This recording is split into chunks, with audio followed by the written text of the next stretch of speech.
guy who was, 3 years ago a Super Bowl hero, and to now not even play a defensive snap. He played one snap on special teams, and he hadn't played special teams, Charlie, since 2015. What gives?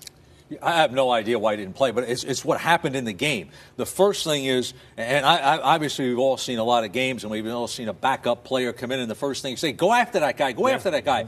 It's the second quarter, go after that guy. Third quarter, why aren't you throwing at him? Hey, first series, third down, they went right at Eric Rowe. That next series, third down, they went right at Eric Rowe. Second possession, right at Eric Rowe. Okay? Great game planning on the part of Philadelphia. They went after the weak spot of the defense. Somebody on New England felt Rowe was better than Butler.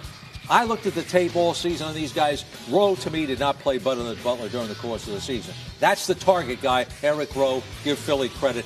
I don't understand. Hey, I don't care what he did.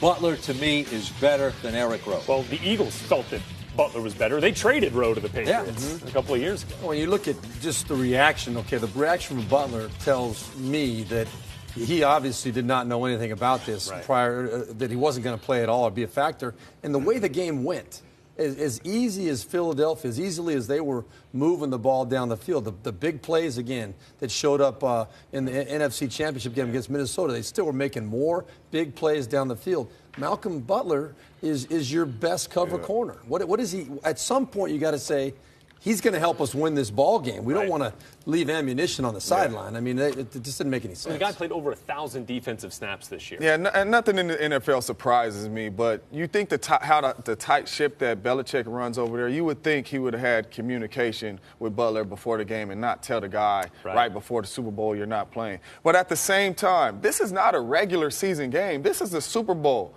So right now, it's not time to prove no point. And I can see if you guys felt like Rowe was better and he came in there, like Coach said, in the first half and they targeted him, he makes a play. But he wasn't making any plays. So in the second half, we're trying to win a Super Bowl. So put the guys in there that's going to give us the best chance to win, which to me is Malcolm Butler, because I felt like he could have matched up with those guys better than Rowe did, and they didn't. And as a coach, you got to swallow your pride no matter what happens, man, and put the guy in the game. He can help you. And think of the other matchup problems that creates. So, too, if you're taking one of your best corners off the field, you're now going in deeper into your backup rotation. Especially it completely changes the course and of the then game. they had to put Stephon Gilmore on Jeffries because Jeffries was going to work on Rowe as well. So you got it now.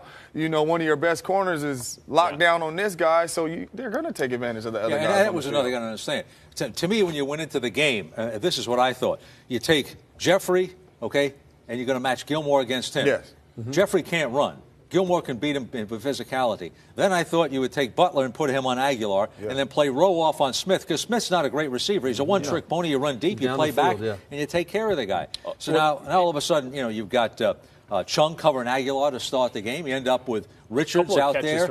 Richards got beat on two big plays. Bad. Maybe he's not even in the game. And he eventually got taken out. A safety on a receiver is not only a receiver's best friend, but it's a quarterback's best friend when you see that. You're going to go to that matchup. Yeah, you're going to go to that matchup every time. You can't have Richards covering Clement. That's not going to work. And here's the rub for me, because Bill Belichick calls this a football decision, right? And that's what he says. He's going to put the best players out there that he feels like is best for the team.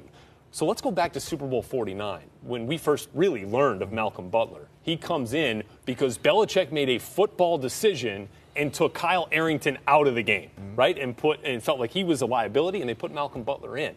So, you decide you're going to start Eric Rowe, but then at some point you've got to see that this is not working out. Let's make a football decision and get Butler on the field, right? Does that make sense? Absolutely. That's what I don't understand. Like, what point were you trying to prove? Like, were you just swallow your pride right there and say that you made a mistake? Hey, go in there. We thought this guy was going to come out here and play well. He's not. So you go back in there, and hopefully he could have changed the game and helped us win. But they didn't put him in there, and that hurt him. That cost him the Super Bowl. That's what everybody is now thinking. There's got to be something more to the story. Right. Yeah, we hope Bill Belichick is having his back, not saying what happened or something. But I mean, gosh. I don't think Butler reacts the way that he did if there was something that he's hiding. Right. He's coming out calling out the organization saying they gave up on him. I mean, and so it just seems like there's got to be something more to it. Why he didn't make it on the field. Again, none of us know why the decision was made.